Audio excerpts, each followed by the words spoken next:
안녕하세요. 유파치입니다. 오늘은 헌법재판소가 지금 보여주는 가관의 행태를 파헤치려고 합니다. 시작하기 전에 이 영상이 널리 퍼질 수 있도록 좋아요 한 번씩 지금 눌러주세요. 그리고 설명란에 제품 더보기란도 클릭해서 설명 읽어보세요. 그럼 시작하겠습니다.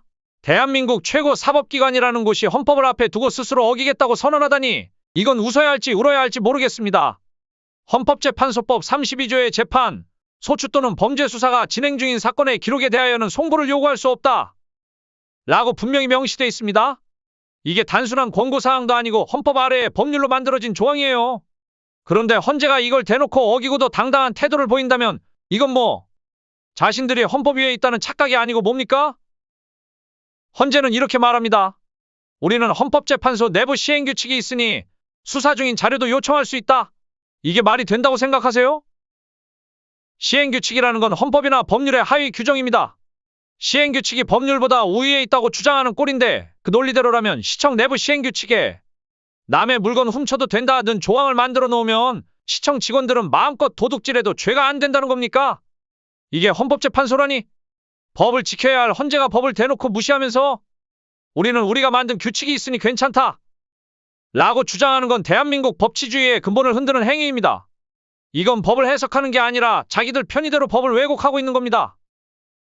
헌재가 지금 대통령 탄핵 심판을 진행하면서 보여주는 태도도 문제입니다. 더 심각한 문제는 수사자료를 넘겨받아서 그 자료들이 유출이 되고 있어요. 예를 들어서 정청래가 다 입수해서 이 자료는 우리한테 유리하니까 이 자료 가지고 합시다. 내란죄 가지고 하면 4월까지 끝낼 수 없으니 내란죄 빼고 갑시다. 이렇게 하고 이걸 또 언론에 흘려서 언론들이 여론몰이로 인민재판식으로 끝내버립니다. 헌재는 절대 법을 어겨서는 안 됩니다. 나라의 분열을 가져옵니다. 판결이 어떤 식으로 나오든 헌재가 법을 지키지 않았는데 수긍할 국민이 누가 있겠어요? 수사기록을 요청하고 사용하겠다는 행위 자체가 불법입니다. 불법인 줄 알면서도 괜찮다고 강행한다고 하면 국민들은 또 들고 일어날 겁니다. 항상 혁명 전에는 큰 분란과 불법을 저지른 기관이 있었어요. 이번에 헌재가 32조에 나와 있는 법을 무시해서는 안 됩니다. 현재 수사가 진행 중이고 재판이 진행 중인데 그 사건 기록이 그 수사 기록이 정당한지 다른 증언들과 상충되는 부분이 없는지 잘못된 진술인지 번복된 진술은 없는지 판결이 안 나온 수사 자료입니다. 그 자료가 잘못될 수 있다는 거죠. 아직 판결이 안 되었으니까요. 헌재가 받아보고 판결하는데 그 자료를 사용한다는 것은 정말 어처구니가 없는 거죠. 법을 그냥 만들어 놓은 것이 아니죠. 헌법재판소법 32조에 재판, 소추 또는 범죄 수사가 진행 중인 사건의 기록에 대하여는 송부를 요구할 수 없다 라고 분명히 명시한 것은 사건 자료를 가져다 사용하더라도 완벽하게 재판이 마무리된 사건 자료를 가져다 사용하라고 명시된 겁니다. 이것을 어기면 어떤 국민이 수긍할 수 있겠어요? 심지어 증인 채택도 제대로 안 하고 이미 결론을 정해놓고 재판하는 것처럼 보이는 상황이에요. 이런데도 헌법재판소가 공정하다고 믿으라고요?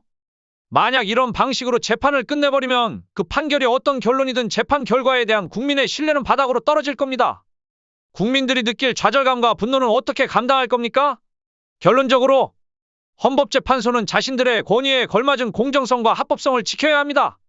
지금처럼 법과 원칙을 무시하고 우리가 하는 게 곧법이다 라는 태도로 재판을 진행한다면 국민들의 분노는 피할 수 없습니다. 법 위에 헌재가 아니라 법 위에 국민이 있다는 걸 기억해야 할 겁니다.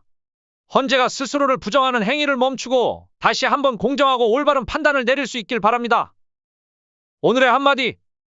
앞으로 법과 원칙이 없는 나라에서 법을 논하지 말라.